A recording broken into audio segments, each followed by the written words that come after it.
Diametri 15 santimetr bo'lgan aylanaga yon tomoni 17 santimetrga teng yo'lli trapetsiya tashqi chizilgan. Trapetsiyani asoslarini toping. Dastlab kichik asosini A bilan, katta asosini B bilan belgilaymiz. Demak, to'rtburchakka aylanish chizilgan bo'lsa, bu to'rtburchakning qarama-qarshi tomonlari yig'indisi o'zaro teng. A plus B ga teng.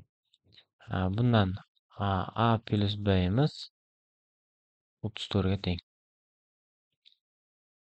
Trapetsiyamiz teng yo'lli bo'lgani uchun ND masofamiz asoslar ayirmasining yarmi, ya'ni B minus A taqsim 2. Ikkinchi tomondan, ya'ni uchburchak C, ND to'g'riburchakli uchburchak bo'lgani uchun Pifagor teoremasiga ko'ra 17 ni kvadrati minus 15 kvadrat. Hisoblaydigan bo'lsak, demak 289 minus 125. Ayirsak 64, bundan 8 ildiz chiqadi.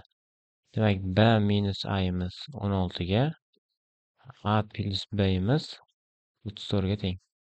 Sistema qilib qo'shib yuboradigan bo'lsak, bundan B imiz 25, A imiz 9 ga teng. Demak, trapetsiyaning asoslari 25 va 9 ga teng.